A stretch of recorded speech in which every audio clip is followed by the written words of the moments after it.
Well, let's see how everybody. How are we doing, guys? I'm not sure whether we are live, but we've been trying for the past 10 minutes. Let's see.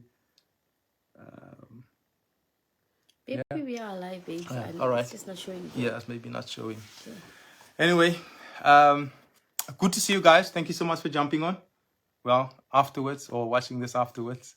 And we are really excited to come on here once again and just to continue to share our story. And how's your week been? I hope your week has been awesome. And And they enjoyed the heat wave. enjoying the heat wave. Ugh. Yeah. Still nothing? Nobody coming on? No, I don't even see it on there. I'm not sure what's happening, eh? Okay, Anyway, shall I just continue? please And do. just Let's go ahead. yeah. All right. All right, guys. So as we said, not sure whether we are. Oh, we are. It's a delayed reaction. We are live. Oh We my are live. goodness. Hello and welcome, and thank you so much for joining us. You are live with Kendrick and Rochelle. We've been trying for the past 10 minutes to come on here, but it looks like we are live. We are live. I don't know why every week I feel like an amateur, but all right. Thank you so much for jumping on. Good to see you. All right, I'm gonna get straight into it, and we're just gonna kind of like just pick up where we left off last time. What we spoke about last time was it Johannesburg. Johannesburg? That's right, No, Durban and Somerset. This week is going to be Johannesburg. Johannesburg. Oh, Yeah, yeah. that's when I left my hometown. That's when I decided straight after my studies that I'm gonna leave Somerset East and go and look for greener pastures On the other side. on the other side. Can we not be so descriptive? Just get with the story, Yeah, please, honey. I know. Please. Yeah, I think we are a little bit all over the place because we just had a bit of Technical difficulties. difficulties, but we are here right now. So, shall I go? The day she a lighter. What is that, honey? Forget that. Oh my goodness. Okay, let's just go ahead. All right, guys. So where I wanna start off is the day when I actually left when I left my hometown. It was kind of like a very spontaneous decision, because straight after my studies, I decided no that listen here, I'm going to just pack up my stuff and I'm just going to go. And there were three of us. And I just told these two guys, listen here, guys, whether you are coming or not, I'm going. I'm jumping on the train and I'm out of here. I'm not going to think too much about it. I didn't even know where I was going. Didn't even really know where I was going to stay. And I just decided I'm going to make my way to Johannesburg. And well, in the following day, we found ourselves there, and and that's where everything started. That was February 1997, isn't it? That's right, February 1997. Yeah. And I think a couple of things that I most probably want to highlight was, obviously my sister was already in Johannesburg at the time. And I think that kind of like gave me the confidence to kind of like just go. And I think one of the major things that happened that kind of like put a shift into the direction of my life was when she invited me to church. That was Rhema Church. Yeah. And that's kind of like, where, my first time in the city, I'm, as I mentioned, even previously, coming from a small church, I'm used to doing things in a certain way. And suddenly I found myself in the church with 20,000 people, and the shift happened when the pastor said, now, this is not by accident that you are here. You are here by divine appointment. I was like, whoa. Where were you the night before we came to church? Why are you embarrassed? Yeah, but you have to tell people the story. Oh, I know where she's going. I know where she's going. I think, I think where Rosh is coming from now is like, when I landed in Johannesburg, I think that one of the first things we kind of like started doing was, you want to start, socializing. That's a good way to put it. And just kind of like going places where you haven't been before. Yeah. Just hanging out and acting cool and being. Always acting cool. I know. Acting cool and go, just enjoy life, because I feel when I was in my hometown, I missed out on a lot.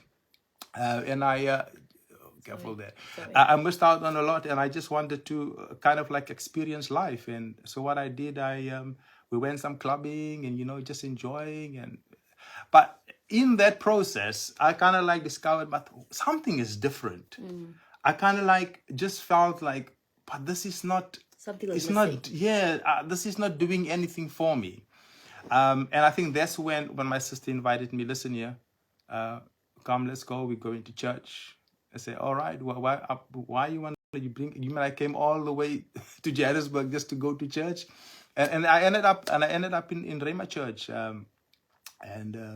And obviously that's where when I got born again and Again. born again Born again again. because obviously I grew up in a in a Christian home. Christian home, and I felt like I already knew the Lord, but I was so wrong because that relationship was not really there because just the night before I went to do my thing.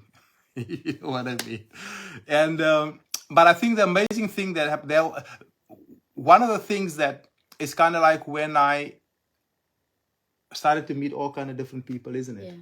But I mean, I think, not that I'm taking up your story, No, go but on. the thing that you mentioned to me was that that was the first Sunday you went to church. Mm-hmm. You did the altar call, do you remember? And you went to the front. Okay. And I don't think it's a coincidence, but you met somebody for the first time there. And that's how you joined the home cell. Oh yes, oh yes. These were kind of like a lot of divine appointments because I met this one guy, kind of like in the counseling, where you go and you say, yes, I want to make Jesus Lord of my life, and this guy Isaac Brown, and kind of like he spoke. Hi, Isaac. Those are special people in our lives. Yeah. And we kind of like just met some guys there, met him there, and he invited me to come to a home group. The cell group, and it was in Hillbrow. That's where you stayed. You were staying at the time. Yeah.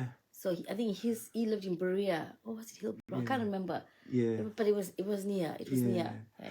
But I think that what I'm trying to get across to you guys, like there are certain people that I met at the time that really played a huge role in how my life and eventually obviously Rochelle's life, how our lives kind of like just go into a specific direction.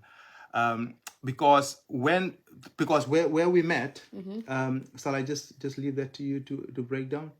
Are you finished with your introduction to your story story to Johannesburg? I'll kind of like So shall I'll kind of okay. but what I would want to say is this: the way I went to Johannesburg was really profound, because just I'm this kind of guy. I just make decisions in the spur of the moment. Yeah. Maybe I sit on something for a very long time. But once I decide, all right, this is that I'm going, I'm done, or whatever it is, it's kind of like just happened like out of the blue, and it just surprised. Sometimes it just surprised a lot of people, and I think that's the same kind of thing that happened when I went to Johannesburg. I mean, and the thing is, can I? Yeah, go. So while you were going through the spontaneous kind of decision to jump on the, Roland Jordan, hi, saying come Sandra, it's time. This guy is too funny. Thank you so much for jumping on, Mr. Jordan. Good to see you, sir. So while you were making the spontaneous decision to kind of jump on the train and go to Joburg, I was also making a decision to take this post to this job in Johannesburg. Something very new, something very scary for me. But I ended up also around the same time period as you, started my journey where I left my home and actually had to go to Johannesburg, and I stayed with my uncle for a bit. And me and my dear friend, that's where I met my dear, one of my best friends, Kasturi. She probably, if she does see this video, she'll probably jump on it at some stage. I met her, and we ended up starting our journey and together as well. And I remember coming to Johannesburg. My unlike you, my main goal when I went to Johannesburg, the first thing was to find a church.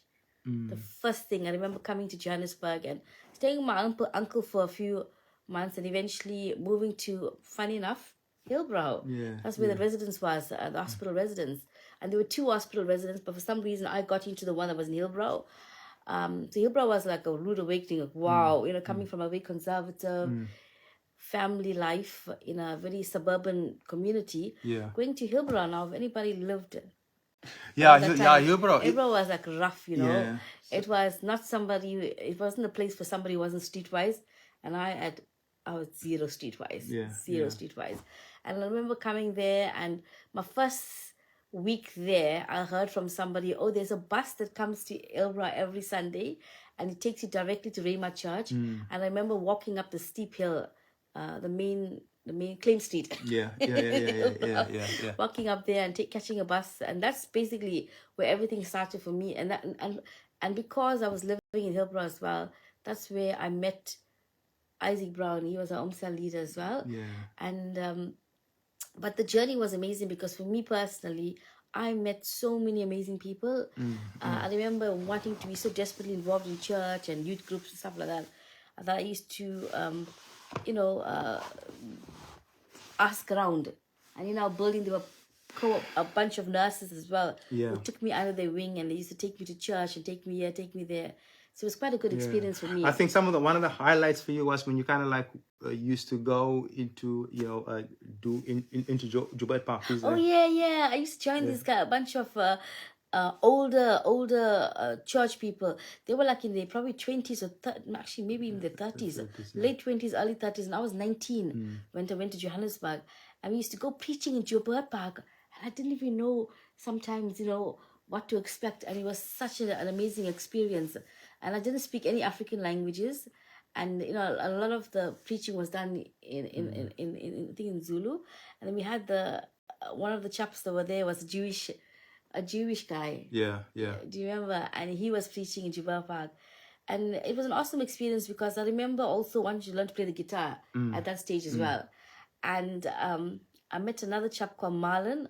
Marlon was an amazing guy, and he used to take me to youth group in another church, actually. It wasn't Rhema, and he used to pick me up every, I think, Friday evenings. I remember Marlon used to hold my hand, grab it tight, and walk fast. I mean, he used to walk so fast, and I'm so short, and take me all the way down the main Claim Street into Hillbrow to go to this local church, and that's where I did youth for a bit until we managed to have like a youth group in Hillbrow. And it was an amazing experience. But for me, what I would like to bring to the table today is that there were people there for me. Yeah. I came into this, new city. Wow, it was like so much of things happening, and there was people that looked out for me that were at work. There were people that looked out for me that were actually in the building that I stayed, and they used to take me to church as well. And even when I used to walk up the street, the ladies that used to sell on the street corner used to see me every Sunday diligently. They used to also say to me, "Don't worry, you're not late for the bus. Just keep on walking, you'll get there eventually." And it was such a good experience for me. So I just feel like everything was like strategic, like God placed people in your lives.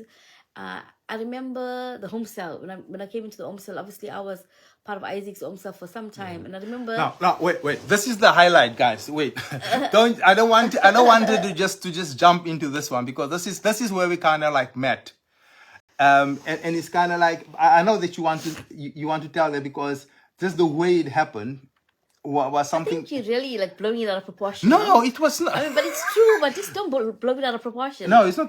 I'm not. You see, she's starting soap opera now. I'm not blowing it out of proportion.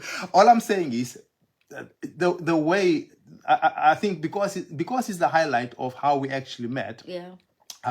But anyway, you break it down. Okay, so it was a Wednesday. That's when we were in a home cell. And I was learning to play guitar at the time, and I was in another church. And then I was late for home group, and I remember coming in with massive big guitar. I can't remember where I got the guitar from. It was a huge guitar. And I came in, and I was making so much of noise, And when I came in, like I was like the youngest in the home group. Everybody else were like in the late 20s, probably early 30s, even older. And I was like the youngest. And I also just started being there for the last 3 weeks or so, if not less. And I remember coming in, and there we go. the lights in the entrance hall were dark, and I walked in, and tell them. Okay, baby, please. Tell them. Calm down. Like, seriously, calm down. Go on. Okay, stop blowing out of proportion. So I came, and obviously there was the lights were on in the lounge, and you were sitting there, and I was like, oh my gosh, there's a young person over here. I'm like, Come on now. who's this young guy? Because I'm like young, right? And you like young. And I hadn't been around any young people. I mean, not that the people they were old, but what I mean, and obviously you were sitting under the light. Stop! Don't be dramatic. Don't be dramatic. And okay, obviously the light was like shining on you, and basically it looked like you were like at a halo around you. I mean, I said that to you, but it didn't mean that you have to think that the heavens open or anything. But that's how I met you the first time. But the thing is, but wait. Space, in my mind, it was like, oh, I didn't think anything romantic, or I didn't think this was like the love of my life and my future husband. Yeah. I just thought, oh my gosh, finally I get to connect with somebody like in my age gap, even though you were a boy and I was a girl. Okay. Do you know what I mean? Like, oh God. Anybody believe her when she said that? Come on. She walked in. Listen, she said she walked in, and the first thing she saw was this young gentleman standing in the corner. Sitting in the corner. Sitting in the corner. Well, in the corner, but yeah. Because we're in a home cell. Yeah. And she just saw this light above my head. And it's like, I don't know whether she heard the music. No, I didn't. Stop. Come on. But in any case, that's how I met you for the first time. And then there were 2 other people as well. Yeah. And it was, so that's the beginning for us. And I think at that stage, at the end of the Omsel, Isaac introduced us and and all the rest. And we all like became like friends and like, and that's where the kind of like relationship started. The social relationship. Yeah. And we used to do a lot of things together, isn't it? Because we used to go out to crusades and we met more people because of our kind of interaction with each other. Like we met Nice For, isn't it? Yeah. That's now, like, let me touch on that a little bit. Like I was mentioning earlier, there are some people that I've met that really kind of like made a mark, shaped our lives, made a mark in my life, and I'm sure each and every one of you on here can say the same thing. And I think that's kind of like one of the things that we want to bring across. So one of these guys, his name is Nice For, Mr. Wang. I call him Ted. He was one of the first guys I met. I'll tell you guys why it's so relevant for me to bring this up. He's one of the first guys I met in Johannesburg. And the first time I met him, oh man, this guy was just so... How can I, it's like he lives his life like he's in a boot camp. Very serious, man. Very serious. It's like, so he's the guy that will wake me up 5 o'clock in the morning. Come, we're going to go and pray. I said, dude, is that how we do it? Because remember now, this is when I kind of got into Johannesburg and like, I didn't know anything about this. It's like, when somebody takes their walk with the Lord so serious, they are getting up 5 o'clock in the morning. I say, what about 7 o'clock in the evening, 8 o'clock at night? Chill, because you're building a relationship. No, we are going, man. And then after that, you still got to go to work. And then you fall asleep at work because you kind of like too tired. But those are days that I don't regret. Those are days that I kind of like treasure. And this is kind of like one of the highlights. And once a week, we would fast. You must remember now, I didn't know nothing about fasting. So it was like a shock to your system, isn't it? Yeah. Because everything happened so quickly. So we would fast. I think every Monday we would fast. But for me, it felt like it was a hunger strike. Because after we finished that fasting, it's like, we would in the morning we would come and we would sit with some pap, and we would sit with some what you call that pig thing, that like a pig leg. I don't know what you call it, but that used to be the highlight, because it was not even about, oh, the Lord is going to speak to me because I'm fasting. The Lord, no, I'm looking forward for the pap to come. The next. I'm sorry. So, but you know what? I really appreciated that. Why? Because there are some of the stuff that was shaped on the inside of me during those days, during those times that so there are certain people that will come into our lives that will just shape certain characteristics that is desired. So that's kind of like it was just amazing. It was just You amazing. think about it now, it's like, wow. Yeah. Everything in our life, you don't really think about it, but that's why it's so important to be grateful and have gratitude, because you think about how your steps. The Bible does say that He orders the steps of a righteous man, isn't it? And every single step you took, it was like in a direction. And it was people. People were involved in the entire process. Nothing in a journey you do on your own. There's always people that are strategically placed in your life to take you to the next step of your journey. So, and I remember, like, obviously, I can't remember. Did you meet Nicefo because of me or vice versa? Because I knew Nicefo from church and on the bus, because Nicefo used to be a bus conductor, isn't it? And then, do you remember? And I remember us going together, me and you, going together with Nicefo to this Franklin Graham crusade. Do you remember? They had it at the World Trade Center in Joburg. And I remember, like, I think that's where everything started for us. Even our relationship, like, we realized, oh my gosh, you know, I think I like this guy. Kind of. But yeah, so I'm really grateful for that journey. Like, for me, I had a lot of people looking over me, and I remember those are the first year of being in Johannesburg. Everything happened for us, like, because remember, this was 1997 when we met in February. I think by July we already knew that, oh my gosh, you know, we were like, we liked each other. And we spoke to our cell leader. We told remember. But there's something very important that she's missing out on. What? Let me bring this one up. How we actually, yes, she saw the light, but let me tell you what actually brought us together. Okay. I was kind of like just sitting in the home cell, and I was kind of like playing around with the guitar, and she was like coming towards me and saying, I see you play the guitar. I say, yes, I do a little bit. And she said, like, oh, I want to learn how to play the guitar. I say, I can teach you. I'm just kind of like, I'm just exaggerating, but that's how I remember it. Yeah, that's how I remember it. So, but you know, I actually can't remember any of that part. Just so you know, you can't. Good memory. But ask me if she can play the guitar today. I can play a few chords. Okay. Even up to today, she does not know how to play the guitar. So we thank the Lord for the guitar, because the guitar brought us together, and yeah. But today I do play some strings, but no. I can play a bit, baby. I can. Yeah. I mean, you even sang me a song. Do you remember? Spruches. Yeah, you used to sing me a song a lot. Yeah, I used to play this song for those of you who speak Afrikaans, you will understand what the song is, and you will even know it. It goes like, Daar's 'n park en een steesdorp ver weg van die stadse lawaai. Waar die kinders na skool in die middag gaan speel en baljaar. En eendag sien ek 'n klein dogtertjie in Kandalien. But she remembered it so very well. I even forgot that I used to sing and play the guitar for her. Yeah, you were very good. You used to serenade me a lot. Yeah? Yeah, and but do you play the guitar today? Well, I got better things to do, isn't it? Because, listen here, when you want the lady, you would do whatever you gotta do to get the girl.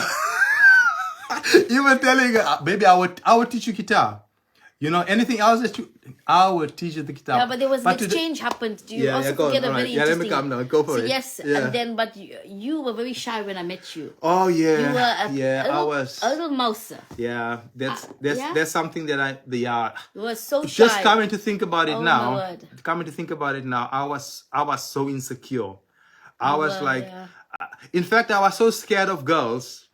I remember once when I was in PE, I was living with my cousin and them, and now the house there's two doors right next to each other like this. I was standing on the one side, and on the other side was somebody else standing, and I saw this girl just waving like that, and I thought she's waving at me, but in the meantime she was waving to the person the next door, because there's a wall in between, isn't it?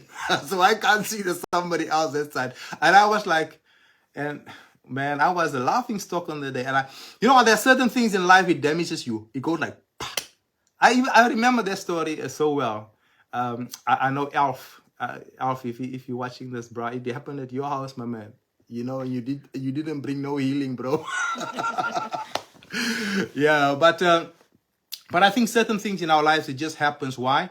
Because we just have to go through certain journeys, isn't it? Yeah. That's how we get shaped. That's how we get transformed. That's how we actually walk into what we are destined to do. So there are certain things that is destined to happen to us. Yeah. So that we should be able to so that character of us can be formed on the inside. So, but insecurity is something that damages you, man. Yeah, It can hold you back. It can hold you back. It's like almost like an anchor to a ship. When it's anchored, you can't move, and that's the thing about insecurity. Yeah. And I remember now, obviously we were like, you were teaching me to play the guitar and stuff, which was fantastic, by the way.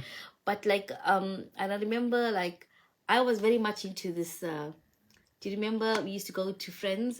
So this was like a bowling alley in Hilbert that was converted to. It was called. They named the building Friends. This was purchased by members in our church, and they converted it into like a place where people meet. Before you continue, yes. Look what my brother says there. Ladies love the guy that can play the guitar. Okay, I love you. Come on now. Oh, stop. I told you don't be dramatic. All right, go on. Sorry. Don't be Sorry. dramatic. Go for it. And so any case, yeah. And then remember we had this like EE3. Do you remember? We used to go out like outreach in Johannesburg, and we used to like Hillbrow, and we used to preach the gospel. And I was trying to get you onto this, and you refused. And I remember saying to myself that I really, really at that stage liked you, and I said, oh, if this guy is not going to open his mouth and at least try and share God's word, there is no hope for us. Yeah. So Yeah, and that was for me a moment was either you're gonna get on this journey with me, or bye bye, toodles. Jesus help us. That was the defining moment in my life, because I knew exactly what I wanted and I knew exactly where I was going. So I was on this path. If you weren't gonna get on that path with me, I was not going to deviate for you. So I stood my ground there, and you know. Can you guys hear what she's saying? So what she's actually saying, she was looking for a preacher boy. But baby, I had a list in any case. Yes. Yeah. And in fact, you didn't mention the part where you were actually writing. Yeah, I made a list. I made a list of exactly what I wanted, and this was a few months actually before you actually came to Johannesburg. Where. Actually, not even a few months, probably a few weeks. Yeah. Because I'd gone to a few conferences, because I was always going to conferences. That's all I did in my spare time, work, study, and I was always at church. That was with me 90% of the time at church. And I remember going to a conference with Kenneth Copeland, actually, again at the World Trade Center. Yeah. And I remember, the Billy Graham preaching was in Standard Bank Arena. Remember, it wasn't at the World Trade Center. But Kenneth Copeland came to Johannesburg, and I remember going to this his preaching session. It was a massive conference, thousands and thousands of people, and the ladies that took me, I love them, Patricia and all of these lovely older ladies. They were always believing God for a husband, and they were like praying to God for that. And I remember reading a book by Pastor Paul Yonggi Cho called the Fifth Dimension. Yeah. I can't remember the fourth dimension. Fourth dimension. Gosh, I'm really moving up in the dimensions. Come on, you are. Yeah. I'm reading this book by Pastor Paul Yonggi Cho, and that was a defining book in my life. Two preachers at that stage spoke to me. It was Pastor Paul Yonggi Cho in this book called The Fourth Dimension, and Pastor Miles Monroe, because I was reading a lot of Miles Monroe at the time. And I remember reading this book, and he says, make it plain what you want, write it down. And I said, I wasn't looking for a husband, let me write it down. Okay, I want a husband. This is what I want a husband. He must play the guitar, he must be able to sing, he must be able to preach. And I just forgot about it. Nothing major, do you know what I mean? Yeah. And I remember after I'd done that, a few weeks later, I think I came to Johannesburg probably actually... Before you came before me? Yeah, just a few weeks before you, not even that. Everything happened. And when you think about it, honey, it happened like in a few weeks, It wasn't like months. It wasn't years. It was just a few weeks between us. And when we think about the time scale, it's like, I cannot believe, when we were talking about this a few months ago, how everything happened. I think in 6 weeks, our life basically was formed. Yeah. Our journey together was kind of like, almost like settled. And I think that's what like overwhelms me when I think about it, and yourself as well, isn't it? So that was it. So I made the list down, and then that's when I met you, and I was like, I like this guy. I didn't even know what it was to even like a guy, because I've never really liked anybody before. But I just felt this pull. I always said to you, I felt this magnetic pull towards you. You were very humble, you were very shy, you were very kind-hearted. That's one of the things I noticed about you. Very easy going, very a person that was happy with very little. Do you know what I mean? There's a comment there. Yeah. Roland. Well done, Rochelle. Oh yes, thank you, Roland. Yeah. Yeah, she knew what she knew what she wanted. Yeah, I was, and that's why I showed up. No, I'm just joking. But I think in a way, baby, it's almost like that. I did make a decision. Yeah. Because I made a decision to write that letter. Remember, That's a list right. of things, and I think, That's right. I think that following week, that's when you got on the train and you came, and then we met like a week later. Yeah, I think that's 2 weeks that's later. kind of the key, is it? Because she basically called me, man. I'm telling you, it's like the way it happened I didn't was. realize I was calling anybody, but I guess so. Yeah. I know, and I think when you are clear on what it is you want. Okay, listen, I wasn't looking for nobody, bro. I was just. Me too. I wasn't looking for anybody. But you wrote it down, isn't it? Yeah, I wrote it down only because at the time I think Yeah. you are, and one of the things I realized, Yeah. you become like the ones you hang around with. Yeah. Right? And I remember hanging around this older woman, affluent woman, older black woman. They were very affluent. They were very, I could see they were so invested in the ministry, and they were so kind to me. Remember, they used to pick me up from my residence and take me wherever, and all of his conferences and all. I would never have been able to go to them, and I don't even know where they are now in the world. But if I ever met them today, I'm like, so thank you so much, because they it's almost like they were like they were used as a means to start my journey as well. And I remember writing that letter and everything. A decision. When you make a decision, the wheel starts, starts turning. The ball starts rolling. It's almost like you're setting things into place. Because no decision is still a decision, isn't it? So I made that decision myself, but I knew what I wanted. I knew where I was going. So my path, my journey, I was very clear on it. Right. And I remember when I finally settled in and I really liked you, and I think we did start, our relationship. And the only time I started our relationship was because when we went to this ministry course, and you're like, oh, I don't want to do it. And I was like, okay, that's it. In my mind, I remember that night saying, oh, it's a lost cause. Nothing is ever going to come out of this. And then somebody by the name of Monica, she passed away, I think, probably a year after we had met. Most beautiful, lovely, amazing woman ever. That same night when I was trying to inspire you to stay and do the training, you decided you weren't, and then she she was so determined. Imagine, she was willing to use. I didn't ask Monica to speak to you. No, she was willing to say, listen, I don't want anything to do with this guy unless he knows how to preach the gospel. It's like I was like, gospel what? Gospel who? Like I remember telling you that, I'm like, you can't even. But I tell you, honey. But the amazing thing about that is like when you spoke to Monica that night, something switched in your heart. A switch went off because you came back to me and I was like, oh, you're still over here, because I just walked to her. I was like, I got no time for this. I was like, how can you not be comfortable? You came. So what, you coming to this and joining me for all of this conference? Or what's your agenda? Do you know what I mean? I'm like, nah, I'm sorry. I know. I may be naive about things in my life, but there's one thing I know where I'm going. And I remember you spoke to Monica and you stayed, and that was the best decision. That was your decision that you made that night that changed your life. Do you know that? Say it again. That was the best decision you ever made. Say it again. That's where the hook went out, and I put out the hook. That was the best decision. And I think when it comes to certain decisions, one of the things that, you remember the day that you made me cry. Oh yes. Okay, this is fast forwarding now. Let's not jump the gun, baby. That was so. No, let's leave. I don't know whether we're gonna do a part 2 of the story. Leave that alone. Oh man, I can't even believe I brought that up. But you know what? When you, let me put it like this: when you've met the girl that this one I want to spend the rest of my life with. And suddenly, she drops something on you and you have no more cards to play.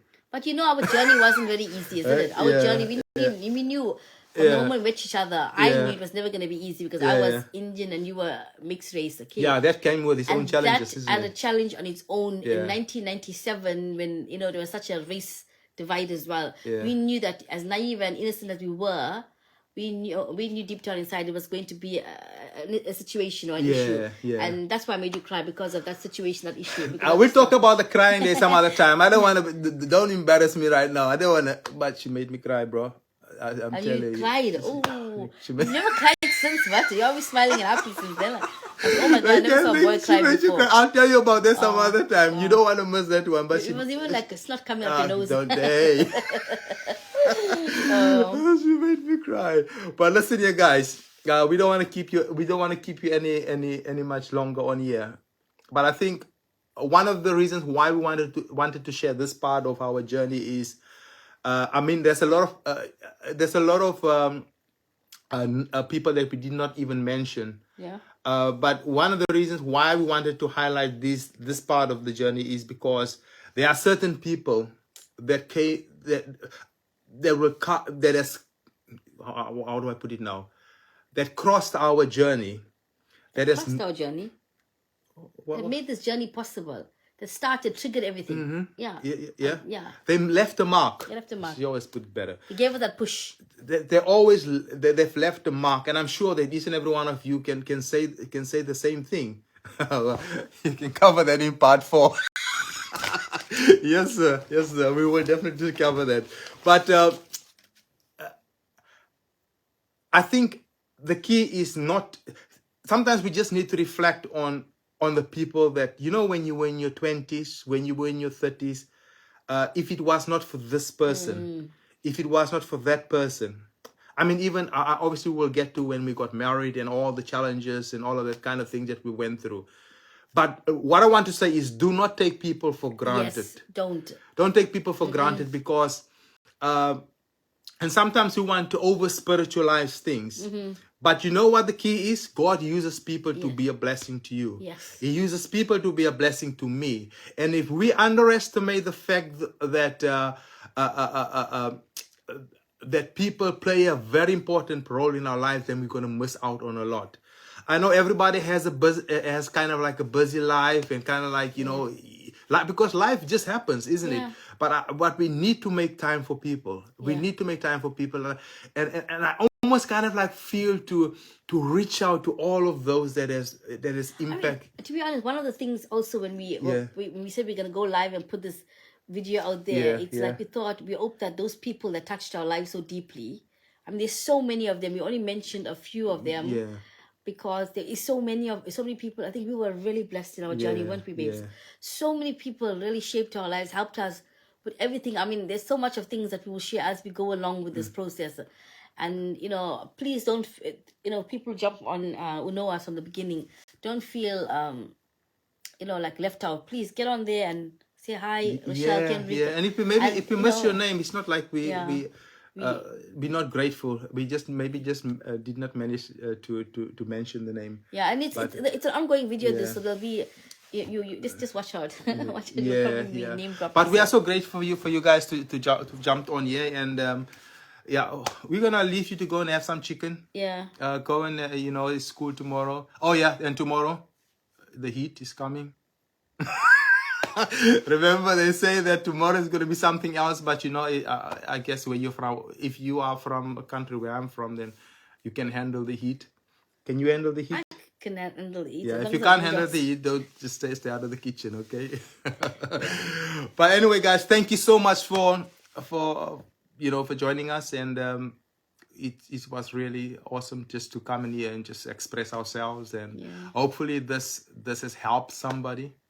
So what is the message for today? What is the point that we're trying to get through is appreciate the people around you. And be thankful for the journey as well that you went through. And the journey. Even right now, wherever you are, just take a moment, just stop. Yeah. Think about the last few months, the last few weeks, the last year of your life, and think, who has God used in my life that actually shifted the direction I moved into, or encouraged me in a certain way. And, you know, just be grateful, because you know what, and even if you've had people that came into your life that were toxic, and it made you lose hope in people, it's the people that helped you out to make the hope rise in you again. Don't lose hope. People are there to be loved and appreciated, and God uses them, because you know, He uses us. We all are instruments of God's, you know, peace, you know, to bring change, to make things happen. And God cannot do anything on this earth without His hands. We are His hands and His legs. So people are there to be there for you, to take you in a certain direction, to encourage you, to lift you up. That's right. So take some time. To reflect. And reflect and appreciate it. yeah. And, and tell people how much you appreciate them, because you don't know, that person may have been a pillar of strength in your life 6 months ago, but, you don't, they may never know the effect they had in your life. That's right. Unless you say, you know what, sister so-and-so, brother so-and-so, listen, you know what, 6 months ago, I was going through a tough time. Thank you so much for just sending me the text message or just encourage me, out of the blues. It really lifted me up. And I think one of the saddest things we can do is to appreciate people after they're dead. Yeah. Just think about it. You have all the best things. Oh, Kendrick was such an amazing person. Oh, he was so kind. No, tell me today. Oh, baby. I said, calm down. Don't be so dramatic. Don't wait until I'm dead, bro. Tell me Because one of our brothers said that. Remember when to his 50th birthday? Yeah. And he was saying, and everybody was saying all these amazing things on his birthday. And one of the things he says, people when they come to a funeral, they would give all these amazing things about you when you're dead. But when you were alive, why didn't somebody not tell you how amazing you were then? So, It's true. Yeah, I appreciate people while they're alive. All right, guys, we are out. Thank you so much for your time. And we are looking forward. Some of my brothers are saying there, we are looking forward to part 4. Wow, it's already part 4. I think it's part 3, gents. It's not part 4. It's not part 4 yet. But we are really looking forward to hang out with you guys again next week. And we believe it's going to be the same time, same place. And yeah, have an amazing week. If you are in the UK, if you are too hot, go online in a bathtub until the heat has passed, and and then you can come out again in the evening. But make sure you drink enough water, stay in the shade, and for those in Africa, we know the heat is normal, but we'll get through it. Yeah, we'll get through it. All right, guys, have an amazing evening, amazing week, and we will see you guys soon. All right, bye now. Bye. Bye. Bye. Bye. Bye.